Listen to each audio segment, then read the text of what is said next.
എൻ്റെ പ്രിയപ്പെട്ടവരെ, ഇന്ന് ജനുവരി മാസം 3-ാം തീയതി വെള്ളിയാഴ്ച. എല്ലാവർക്കും കൃപാസനത്തിൽ നിന്ന് പരിശുദ്ധമ്മയുടെ നാമത്തിലെ സ്നേഹവന്ദനം. നമുക്ക് പ്രാർത്ഥിക്കാം. അമ്മേ പരിശുദ്ധമ്മേ, അമ്മേ പരിശുദ്ധമ്മേ, ദേവമാതാവേ, ദൈവമാതാവേ, അന്ന് അങ്ങ് കൃപാസനത്തിൽ പ്രത്യക്ഷപ്പെട്ട് വരാൻ പോകുന്ന മഹാദുരന്തത്തിൽ നിന്ന് രക്ഷപ്പെടാനും എല്ലാവർക്കും വേണ്ടി പ്രാർത്ഥിക്കുവാനും ആവശ്യപ്പെട്ടിട്ട് 20 വർഷം തികയുന്ന ഈ വേളയിൽ കൃപാസനത്തിലൂടെ ഞങ്ങൾക്കും ഈ ദേശത്തിനും അങ്ങ് മധ്യസ്ഥം തേടി തന്ന എല്ലാ അനുഗ്രഹങ്ങൾക്കും കൃപകൾക്കും ഞങ്ങളിപ്പോൾ ഹൃദയം നിറഞ്ഞ നന്ദി പറയുന്നു. പരിശുദ്ധമ്മേ, ജപമാല മാതാവേ, സകല കൃപാസനം പ്രാർത്ഥനയോടും ചേർത്ത് ഞങ്ങളിപ്പോൾ പ്രാർത്ഥിക്കുന്ന ഈ കുടുംബത്തിന്റെ പ്രത്യേക നിയോഗം പ്രാർത്ഥന ആവശ്യങ്ങൾ പറയുക. ഇന്നത്തെ പ്രാർത്ഥന ആവശ്യം: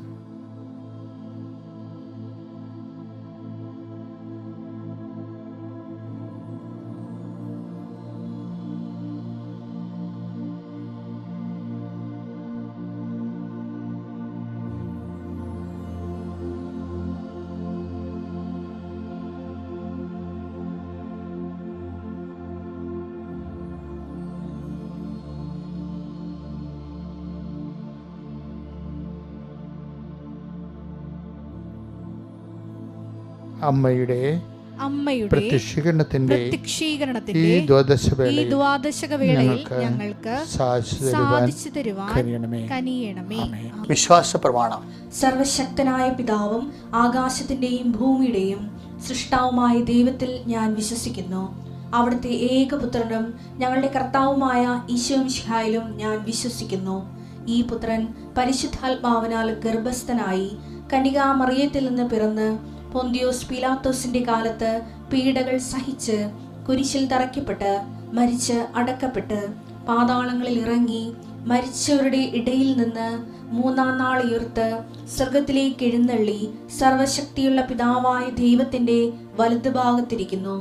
അവിടെ നിന്ന് ജീവിക്കുന്നവരെയും മരിച്ചവരെയും വിധിക്കുവാൻ വരുമെന്നും ഞാൻ വിശ്വസിക്കുന്നു. പരിശുദ്ധാത്മാവിലും ഞാൻ വിശ്വസിക്കുന്നു. വിശുദ്ധ കത്തോലിക്കാ സഭയിലും പുണ്യവാന്മാരുടെ ഐക്യത്തിലും പാപങ്ങളുടെ മോചനത്തിലും ശരീരത്തിന്റെ ഉയർപ്പിലും നിത്യമായ ജീവിതത്തിലും ഞാൻ വിശ്വസിക്കുന്നു. ആമേൻ. സ്വർഗ്ഗസ്ഥനായ ഞങ്ങളുടെ പിതാവേ, അങ്ങയുടെ നാമം പൂജിതമാകണമേ. അങ്ങയുടെ രാജ്യം വരണമേ. അങ്ങയുടെ തിരുമനസ് സ്വർഗത്തിലെ പോലെ ഭൂമിയിലും ആകണമേ. അന്നു വേണ്ടുന്ന ആഹാരം ഇന്ന് ഞങ്ങൾക്ക് തരണമേ. ഞങ്ങളോട് തെറ്റ് ചെയ്യുന്നവരോട് ഞങ്ങൾ ക്ഷമിക്കുന്നത് പോലെ ഞങ്ങളുടെ തെറ്റുകൾ ഞങ്ങളോടും ക്ഷമിക്കണമേ. ഞങ്ങളെ പ്രലോഭനത്തിൽ ഉൾപ്പെടുത്തരുതേ, തിന്മയിൽ ഞങ്ങൾ രക്ഷിക്കണമേ. ആമേൻ. നന്മ നിറഞ്ഞ മറിയമേ, സ്വസ്തി. കർത്താവ് അങ്ങയുടെ കൂടെ സ്ത്രീകളിൽ അങ്ങ് അനുഗ്രഹിക്കപ്പെട്ടവളാകുന്നു. അങ്ങയുടെ ഉദരത്തിൻ ഫലമായി ഈശോ അനുഗ്രഹിക്കപ്പെട്ടവനാകുന്നു. പരിശുദ്ധ മറിയമേ, തമ്പുരാന്റെ അമ്മേ, പാപികളായ ഞങ്ങൾക്ക് വേണ്ടി ഇപ്പോഴും ഞങ്ങളുടെ മരണസമയത്തും തമ്പുരാനോട് അപേക്ഷിക്കണമേ. ആമേൻ. കർത്താവേ, നിന്റെ ഉന്നതമായ നാമത്തിന് സ്തോത്രം ചെയ്യുന്ന കർത്താവേ, വിവാഹം ഒത്തുവരാത്തവരുണ്ട് ഈശോയെ. ഒത്തുവരുന്ന വിവാഹങ്ങൾ എങ്ങനെ നടത്തുമെന്നറിയാതെ വിഷമിക്കുന്നവരുണ്ട് ഈശോയെ.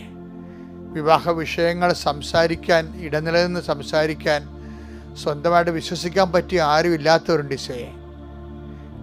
നമുക്ക് വേണ്ടി സംസാരിക്കാൻ ചെല്ലുന്നവർ തന്നെ അവരുടെ ഉള്ളിലിരിപ്പനുസരിച്ചുകൊണ്ട് അവർക്ക് വേണ്ടി ആ കാര്യങ്ങൾ അടിച്ചു മാറ്റുന്ന രീതിയിൽ ചതിക്കപ്പെടുന്നവരുണ്ട് ഈശോയെ. ഇങ്ങനെ എത്രയോ മനുഷ്യരുണ്ട് ഈശോയെ. അങ്ങനെയെല്ലാം ഉള്ള മനുഷ്യരുടെ മേൽ കർത്താവേ, നീ അവരുടെ വിഷയങ്ങളെല്ലാം അങ്ങനെ സങ്കടപ്പെടുന്നവരുടെ വിഷയങ്ങൾ കർത്താവേ, നീ ഏറ്റെടുക്കണമെന്ന് പ്രാർത്ഥിക്കുന്നു. എൻ്റെ കർത്താവിൻ്റെ ഉന്നതമായ നാമത്തിൽ കർത്താവേ, രോഗബാധിതരുണ്ട് ഈശോയെ. ശാരീരികമായ ക്ലേശങ്ങളുണ്ട് ഈശോയെ. തങ്ങൾ ചെയ്യുന്ന ജോലി കൊണ്ട് കുടുംബം പോറ്റാൻ കഴിയാത്തവരുണ്ട് ഈശോയെ. കർത്താവ്, ഓരോ തരത്തിലുള്ള ബാധ്യതകൾ പെരുകുമ്പോൾ അതിനെ എങ്ങനെയാണ് തരണം ചെയ്യേണ്ടത്. ചെറിയവർക്ക് ചെറിയ ദുഃഖങ്ങളും വലിയവർക്ക് വലിയ ബാധ്യതകളെന്ന് പറയുന്നതുപോലെ കർത്താവെ, ഓരോ മനുഷ്യരും അവരനുഭവിക്കുന്ന സങ്കടങ്ങൾ അവർക്ക് താങ്ങാൻ പറ്റാതെ വരുമ്പോൾ കർത്താവെ, നിന്നിൽ ആശ്രയിക്കുമ്പോൾ കർത്താവെ, നിന്നിലെ ഒരു വിശ്വാസം തോന്നണില്ല കർത്താവെ. കാരണം അവരുടെ ജീവിതത്തിൻ്റെ രീതികൾ, അവരുടെ തന്നെ പാപാവസ്ഥകൾ, ആത്മവിശ്വാസം നഷ്ടപ്പെടുന്നതാണെങ്കിൽ കർത്താവ്, ഞങ്ങളുടെ യോഗ്യത കൊണ്ടല്ല കർത്താവെ, അങ്ങയുടെ പീഡാനുഭവത്തിൻ്റെ യോഗ്യതയാൽ കർത്താവെ, അതിൽ വിശ്വസിക്കുന്നവർക്ക് കർത്താവെ അങ്ങ് സാധിച്ചു കൊടുക്കണമെന്ന് പ്രാർത്ഥിക്കുന്നു കർത്താവെ. ദൈവത്തിൻ്റെ കരുണ ചൊരിയട്ടെ. യാത്രയിൽ കൂടെ പോരാൻ ആരില്ലാത്തതുകൊണ്ട് ഈശോയെ, ഒരു ഇൻ്റർവ്യൂവിന്, ഒരു ടെസ്റ്റിന്, ഒരു വിദൂര യാത്രയ്ക്ക് കൂടെ പോരാൻ ആരില്ലാത്ത കാരണം ആ ഉദ്യമങ്ങൾ ഉപേക്ഷിക്കുന്നുണ്ട് കർത്താവെ. ഇങ്ങനെ ഓരോരോ തരത്തിലും മനുഷ്യർ ഭൂമിയിൽ പല പല വിഷമതകൾ അനുഭവിക്കുന്നുണ്ട് ഈശോയെ. കുടുംബത്തിൽ കർത്താവെ, ഒരു കാര്യം പോലും ആരോടും പറയാൻ പറ്റാതിരിക്കുന്നുണ്ട് ഈശോയെ. ദൈവത്തിൻ്റെ കരുണ ചൊരിയട്ടെ. നിക്കക്കളി ഇല്ലാത്തവർ, കടം മൂലം നിക്കക്കളി ഇല്ലാത്തവർ, ശാരീരിക രോഗങ്ങൾ സൗഖ്യപ്പെടാത്ത കാരണം നിക്കക്കളി ഇല്ലാത്തവർ, ഓരോ തരത്തിലുള്ള വിഷമതകളിലെ കർത്താവെ നിക്കക്കളി ഇല്ലാത്തവർ, ഓരോരുത്തരുടെ ഡേറ്റ് സർക്കാരിനോട്, കോടതിയോട്, അതുപോലെ സാമ്പത്തിക സ്ഥാപനങ്ങളോട്, അതുപോലെ വ്യക്തികളോട് ഓരോ ഡേറ്റ് പറഞ്ഞിട്ട് പാലിക്കാൻ നിർവഹമില്ലാതെ ആ ഡേറ്റ് അടുത്തടുത്ത് വരും തോറും സംഭ്രമം കയറി ഭാരപ്പെട്ട മനസ്സുമായി അറ്റാക്ക് പോലും വരുന്ന രീതിയിൽ ഉറക്കമില്ലാതെ കർത്താവെ നടക്കുന്ന മനുഷ്യരുണ്ട് ഈശോയെ. അവർക്ക് ആർക്കും സഹായമില്ല ഈശോയെ. നീ മാത്രമേ തുണയുള്ളൂ കർത്താവെ. ഈ പ്രാർത്ഥന കൃപാസന ആൾത്താരെ ജീവനോടെ പ്രത്യക്ഷപ്പെട്ട പരിശുദ്ധ അമ്മയുടെ മധ്യസ്ഥയിലാണ് പ്രാർത്ഥിക്കുന്നത് കർത്താവ്. കൃപാസന ആൾത്താരെ കർത്താവ് വർഷങ്ങളായി നടന്നുകൊണ്ടിരിക്കുന്ന 10,000-കണക്കിന് ആരാധന ശക്തിയാലാണ് പ്രാർത്ഥിക്കുന്നത് കർത്താവ്. ഞാൻ കരയിലും കടലും നടത്തിയിട്ടുള്ള ആരാധന ശക്തിയാലാണ് പ്രാർത്ഥിക്കുന്നത്. അങ്ങയുടെ മക്കൾ, പ്രാർത്ഥനയ്ക്ക് കഴിവുള്ളവർ, പ്രാർത്ഥനയ്ക്ക് കഴിവില്ലാത്തവർ, പ്രാർത്ഥനയ്ക്ക് കുറവുള്ളവർ എല്ലാവരും ഇന്ന് സന്ധിക്കണം. ദൈവത്തിൻ്റെ കരുണ മക്കളിലേക്ക് ആവശ്യിക്കട്ടെ. എൻ്റെ കർത്താവിൻ്റെ ഉന്നതമായ നാമത്തിൽ, സഭയുടെ അധികാരത്തിൽ, കുരിശിൻ്റെ അടയാളത്തിൽ, ദൈവശക്തിയാൽ നീ സംരക്ഷിക്കപ്പെടട്ടെ, നീ സൗഖ്യപ്പെടട്ടെ, നീ വിടുതൽ പ്രാപിക്കട്ടെ, നീ അനുഗ്രഹിക്കപ്പെടട്ടെ, നീ ആത്മവിശ്വാസം പ്രാപിക്കട്ടെ. നിൻ്റെ ജീവിതം ദേശാത്മീയമായ ആഘോഷമായി മാറട്ടെ. നിത്യം പിതാവും പുത്രനും പരിശുദ്ധാത്മാവുമായ സർവേശ്വര എന്നേക്കും ആമേൻ. എൻ്റെ പ്രിയപ്പെട്ടവരെ, നമ്മൾ ഇന്നത്തെ വചനം നമ്മൾ വായിക്കുന്നത് ഹോശയ്യ 11:7. എന്റെ ജനം എന്നെ വിട്ടകലാൻ തിടുക്കം കാട്ടുന്നു. അതുകൊണ്ട് അവർക്ക് നുകം വച്ചിരിക്കുന്നു. ആരും അതെടുത്തു മാറ്റുകയില്ല. ഇത് ഞാൻ കേട്ടപ്പോൾ തിരിച്ചെന്നറിയാമോ? എൻ്റെ ഈ മനുഷ്യൻ്റെ നേച്ചറില്ലേ, സുഗതകുമാരി പണ്ട് പറഞ്ഞ പോലെയാണ്, ഒരു താരകയെ കാണുമ്പോൾ അത് രാവ് മറക്കും. ഒരു കുഞ്ഞിൻ്റെ പാൽച്ചിരി കണ്ടത് മൃതിയെ മറന്ന് സുഖിച്ചേ പോകും. പാവം മാനഹൃദയം. അതിൻ്റെ അത് എന്ന് വെച്ചാൽ, ഒരു മനുഷ്യന് ദൈവത്തെ മറക്കാൻ ആരുടെങ്കിലും ചിരി കണ്ടാൽ മതി, അതിൻ്റെ പുറകെ പോയിക്കൊള്ളൂ, പെട്ടെന്ന് മറക്കും. മനുഷ്യൻ്റെ ഭയങ്കര ചഞ്ചല ഹൃദയനാണ്. അതുകൊണ്ട് പല നുഖങ്ങളും നമ്മളുടെ ദൃഢനിശ്ചയില്ലായ്മ കാരണം ദൈവത്തിനെ കൊണ്ട് ചെയ്യിക്കണതാണ്. കാര്യം എന്തിനാ അപ്പം ദൈവം, നിങ്ങൾ ഓർക്കുന്നത് എന്തിനാണ് ദൈവം ഇങ്ങനെ നുഖം വെക്കണത് എന്ന് വെച്ചാൽ അതിനെന്താ പറഞ്ഞത്, ആരും അഹങ്കരിക്കാതിരിക്കാനും പിന്നെന്താണ് ദൈവത്തിൽ നിന്ന് വിട്ടുപോകാതിരിക്കാനും. അപ്പോൾ നിങ്ങൾ ഓർക്കുന്നത് ദൈവം സ്വാർത്ഥനാണോ? അങ്ങനെയല്ല. ഒരു അമ്മ എന്തിനാണ് കുഞ്ഞിന് മൊബൈൽ കൊടുത്ത് വിടണത്? എന്തെങ്കിലും അത് കുഞ്ഞിനെ സിനിമ കാണാനാണ്? അല്ല. എന്തിനാണ്? എന്തെങ്കിലും ആപത്ത് വന്ന് അമ്മയെ വിളിക്കണം, അതാണ് ഉദ്ദേശിക്കുന്നത്. നമുക്കൊരു നന്മ വരാൻ പോകുന്നു, ആ നന്മയിൽ നമ്മൾ അഹങ്കരിക്കാതിരിക്കാൻ ആണ് ദൈവം പലപ്പോഴും. അഹങ്കരിച്ച് ദൈവത്തിൽ നിന്ന് അകന്നു പോയാൽ ചിലപ്പോൾ ആ നന്മ നമുക്ക് അനുഭവിക്കാൻ പറ്റാതെ വരും. എല്ലാ മനുഷ്യരും ഇങ്ങനെ, ഞാനൊരു 10-20 ലക്ഷത്തോളം ആൾക്കാരെ കൗൺസിൽ ചെയ്തിട്ടുണ്ട്, ഞാൻ പറഞ്ഞിട്ടുണ്ടല്ലോ. അപ്പോൾ എല്ലാവരും ഇങ്ങനെയാണ്. ഒരു ചെറിയൊരു അനുഗ്രഹം കിട്ടിയാൽ അപ്പം ദൈവത്തെ മറക്കും. പിന്നീട് എന്തെങ്കിലും തട്ട് കിട്ടിയാൽ മാത്രമേ അവർ തിരിച്ചു വരത്തുള്ളൂ. പല ആൾക്കാരും തിരിച്ചു വരുന്നത് തട്ട് കിട്ടിയിട്ടാണ്. അല്ലാതെ നല്ല ദൈവം ഒരു കുഴപ്പവും അവർക്ക് വരത്തില്ല എന്ന് വെച്ച് കഴിഞ്ഞാൽ അവർ ദൈവത്തെ മറന്ന് ചിലപ്പോൾ കുർബാനയ്ക്ക് വരാൻ താമസിക്കും, ചിലപ്പോൾ കുടുംബ പ്രാർത്ഥന മുടക്കും, പിന്നെ അങ്ങനെ ഓരോ കാര്യവും ചിലപ്പോൾ മറന്നു പോകും. അനുഗ്രഹം ചില ആൾക്ക് കിട്ടിക്കഴിയുമ്പോൾ അനുഗ്രഹത്തിനാണ് അവർ അറിയണത്, അത് തന്നാളെ മറന്നു പോകും. മറന്നു പോകാതിരിക്കാൻ വേണ്ടി ചില സമയത്ത് ചില തരത്തിലുള്ള ചില നല്ല കൂട്ടുകാർ വിട്ടുപോകും.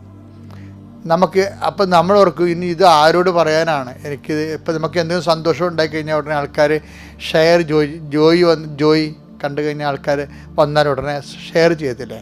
ചിലപ്പോൾ നമുക്ക് ഷെയർ ചെയ്യാൻ ആരും ഉണ്ടാകത്തില്ല. അത് ഉണ്ടാകാഞ്ഞിട്ടില്ല, ആ ദിവസങ്ങൾ അവരോട് വഴക്കിട്ടിരിക്കും നമ്മൾ. ചിലപ്പോൾ അത് മനഃപൂർവ്വമായിരിക്കും. എന്ന് വെച്ച് കഴിഞ്ഞാൽ ഈ ജോയ് ഷെയർ ചെയ്തിട്ട് ഈ ഷെയറിങ്ങിലൂടെ അവർ രണ്ടുപേരും ദൈവത്തെ മറക്കും. അത് ഭയങ്കരമായ ഒത്തിരി പേർക്ക് ഉണ്ടാകുന്ന നിനക്കൊരു പ്രശ്നം ഉണ്ടാകുമ്പോൾ അവർക്ക് എന്തോ നന്മ വരാൻ പോണെന്ന്. അല്ലാതെ എനിക്കിങ്ങനെ ഞാൻ ദൈവം പ്രാർത്ഥിച്ചിട്ട് എനിക്കിങ്ങനെ സംഭവിച്ചെന്നല്ല സംഭവിക്കണം. അതായത് എപ്പോഴും നമുക്ക് നല്ല സന്തോഷം വരേണ്ട സമയത്ത് അതിൻ്റെ കൂടെ അതിൻ്റെ അഹങ്കാരം ഉണ്ടായിരിക്കാൻ വേണ്ടി ഒരു മുഖം വെക്കും. അതാണ് ഹോശേയ 11:7 വായിച്ചേ. എന്റെ ജനം എന്നെ വിട്ടകലാൻ എന്നെ വിട്ടകലാൻ തിടുക്കം കാട്ടുന്നു. അതുകൊണ്ട് അവർക്ക് നുകം വെച്ചിരിക്കുന്നു. അപ്പോൾ ഓർക്കേണ്ടത് എന്റെ ജനം എന്ന് പറയുന്നുണ്ടേ, എല്ലാവരും ദൈവത്തിന്റെ ജനമാണെങ്കിലും ദൈവം ഓൺ ചെയ്യണം. ദൈവം ഓൺ ചെയ്താൽ എൻ്റെ നിർമ്മലൻ അഴിഞ്ഞു പോകാൻ അനുവദിക്കത്തില്ല. അല്ലേ? സങ്കീർത്തനം 16:10. സങ്കീർത്തനം 16:10. അവിടുന്ന് എന്നെ പാതാളത്തിൽ തള്ളുകയില്ല. അങ്ങയുടെ പരിശുദ്ധൻ ജീർണിക്കാൻ അനുവദിക്കുകയില്ല. അപ്പൊ അതിന്റെ വിഷയം മനസ്സിലായി. ഏത് മുഖം വെച്ചാലും നമ്മളെ തള്ളിക്കളയത്തില്ല. കാര്യം എന്താണ്? എൻ്റെ നിർമ്മലൻ എന്നാ പറയണത്. അതുപോലെ തന്നെ അവിടുന്ന് എൻ്റെ മേൽ മുഖം വെച്ചിരിക്കുന്നു. അപ്പം ചില ഭാരങ്ങളൊക്കെ വരുമ്പോഴേ അത് ഓർക്കണം, നമ്മൾ ദൈവത്തിൽ നിന്ന് മാറിപ്പോകാതിരിക്കാനാണ്. അതൊരു സങ്കീർത്തനം ചില ആൾ പറയുവേ, എനിക്ക് അമിതമായ പണം തരരുത്, എനിക്ക് അമിതമായ സന്തോഷം തരരുത്. നമുക്ക് സുഭാഷിതത്തിൻ്റെ 30-ാം അധ്യായം 8-ാമത്തെ വാക്യം പരിശോധിക്കാം. അസത്യവും വ്യാജവും എന്നിൽ നിന്ന് അകറ്റി നിർത്തണമേ. ദാരിദ്ര്യമോ സമൃദ്ധിയോ എനിക്ക് തരരുതേ. ആവശ്യത്തിന് ആഹാരം തന്ന് എന്നെ പോറ്റണമേ. 9-ാം തിരുവചനം. ഞാൻ സമൃദ്ധിയിൽ അങ്ങയെ അവഗണിക്കുകയും കർത്താവ് ആര് എന്ന് ചോദിക്കുകയും ചെയ്തേക്കാം. ദാരിദ്ര്യം കൊണ്ട് മോഷ്ടിച്ച് ദൈവനാമത്തെ നിന്ദിക്കുകയും ചെയ്തേക്കാം. അപ്പൊ ഇതെന്ന് വെച്ചാല് ഈ മിതശീതോഷ്ണമായിട്ട് ലൈഫ് പോകത്തുള്ളത്. അതായത് ഒത്തിരി നമ്മള് സന്തോഷത്തിന്റെ കാലം മാത്രമാണ് ചിലപ്പോൾ ദൈവത്തെ മറന്നു പോകും. എപ്പോഴും സങ്കടം മാത്രമാണെങ്കിലും നമ്മൾ ചിലപ്പോൾ നിരീശ്വരവാദികളായി പോകും. സാധാരണ മനുഷ്യൻ്റെ ഒരു ഭാവമാറ്റങ്ങൾക്ക് 2 എക്സ്റ്റൻഷനേ ഉള്ളു. അതുകൊണ്ടാണ് ഒരു മീഡിയം ലെവലിൽ നിർത്താൻ വേണ്ടി പറയണത്. ഇതാണ് ഞാൻ നിങ്ങളോട് ആദ്യമേ പറഞ്ഞത്. അതായത് അമിതമായ സന്തോഷം വരുമ്പോൾ അതിൽ ചെറിയ റെഗുലേഷൻ വരും. നമ്മുടെ എല്ലാവരുടെ ജീവിതത്തിലും ഉണ്ടാവും ഇതുപോലെ.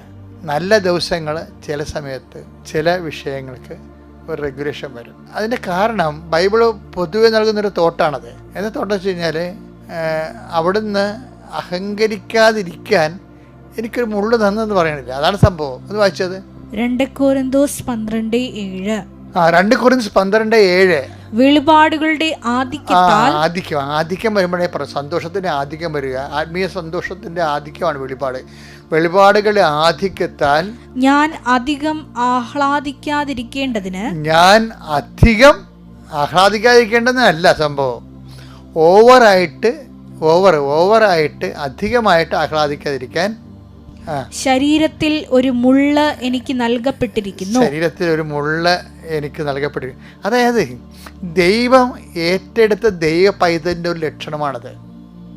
അത് ഇപ്പം എനിക്ക് കിഡ്നിയുടെ രോഗമില്ലേ, അപ്പോൾ അപ്പോൾ നിങ്ങളോർക്ക് ഞാൻ 24 hours കർത്താവിൻ്റെ ജോലി ചെയ്യുന്ന ആളല്ലേ. അപ്പോൾ ദൈവം എന്നെ ഫ്രീ ആക്കി നിർത്തത്തില്ല. അപ്പോൾ നിങ്ങൾ ആൾക്കാർക്ക് വിവരമില്ലാത്തമാർ ചോദിക്കും, ഇത്രയും കഷ്ടപ്പെട്ട് ദൈവത്തിന് വേണ്ടി വിവരം ചെയ്തിട്ട് അങ്ങേർക്ക് ഭയങ്കര കുറിച്ചാണല്ലോ. അതല്ല സംഭവം.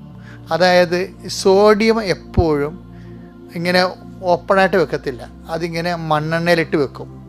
അല്ലേ? നമ്മളെ കെമിസ്ട്രിയുടെ പഠനശാലയൊക്കെ പണ്ട് എന്നെ പഠിപ്പിച്ച പപ്പിയാ സാറ് ഇതൊക്കെ സോഡിയം കാണിക്കുമായിരുന്നു. സോഡിയം എടുത്ത് പുറത്ത് കൊണ്ടിട്ട് സോഡിയം പുറത്ത് വരുമ്പോൾ സോഡിയം ഓടി കിടക്കും, പോഞ്ഞ് ഓടി കിടക്കും. അവിടെ മുഴുവൻ പുകയ്ക്ക് കളയും. അത് കാരണം എന്താ, ഇത് മുക്കിയിട്ടേക്കും. ഇതുപോലെയാണ് ദൈവം ചെയ്യണത്. നമ്മുടെ നല്ല സന്തോഷത്തെയും കൃപയെയും ദൈവം ചിലപ്പോൾ സങ്കടത്തിൽ മുക്കിയിട്ടേക്കും. അതെന്തുകൊണ്ടാണ്? വെളിപാടുകളുടെ ആധിക്യത്താൽ അഹങ്കരിക്കാതിരിക്കാൻ. ഫുൾ സ്വിങ് ആയിട്ടുള്ള ഒരു വചനമാണത്. അതായത് അവിടുന്ന് മരുഭൂമിയിലൂടെ 8:3 നിയമാവർത്തനം 8:3 അവിടുന്ന് നിങ്ങളെ എളിമപ്പെടുത്തുകയും അതെ കണ്ട, അതാണ് സംഭവം. വിശപ്പറിയാൻ വിടുകയും നിങ്ങൾക്കും നിങ്ങളുടെ പിതാക്കന്മാർക്കും അപരിചിതമായിരുന്ന മന്ന കൊണ്ട് നിങ്ങളെ സംതൃപ്തരാക്കുകയും ചെയ്തത് അപ്പം കൊണ്ട് മാത്രമല്ല കർത്താവിന്റെ നാവിൽ നിന്ന് പുറപ്പെടുന്ന ഓരോ വാക്കുകൊണ്ടുമാണ് മനുഷ്യൻ ജീവിക്കുന്നത് എന്ന് നിങ്ങൾക്ക് മനസ്സിലാക്കി തരാൻ വേണ്ടിയാണ്. ഇതുപോലുള്ള വചനം വല്ലയിടത്തും കിട്ടുമോ?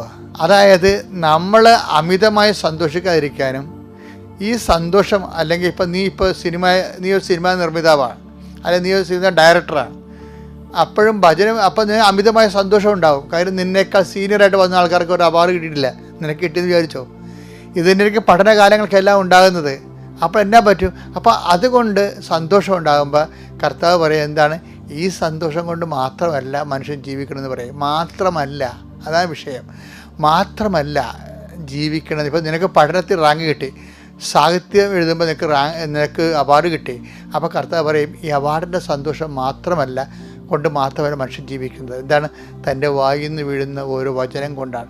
അപ്പം തന്നെ ഷിഫ്റ്റ് ചെയ്ത് ദൈവത്തിൻ്റെ വചനത്തിലേക്ക് നമ്മൾ മാറ്റുകയാണ്. എല്ലാവരെയും മാറ്റത്തൊന്നും ഇല്ല, താൻ നിശ്ചയിച്ചുറപ്പിച്ച് മുൻകൂട്ടി വിളിച്ച് തിരഞ്ഞെടുത്ത ആൾക്കാരെ. അപ്പം അങ്ങനെ വരുമ്പോൾ ആധ്യാത്മിക മേഖലയെ വ്യാപരിക്കുകയും ഭക്തിയുടെയും പ്രാർത്ഥനയുടെയും വിശ്വാസത്തിൻ്റെയും സുവിശേഷ ജീവിത രീതി അനുഷ്ഠിക്കുന്നവർക്ക് എന്തെങ്കിലും ക്ലേശങ്ങൾ വരുമ്പോൾ നിങ്ങൾ ഓർക്കുക, നിങ്ങളെ കർത്താവ് തന്നെയാണ് നയിച്ചുകൊണ്ടിരിക്കുന്നത്. You are guided by the spirit.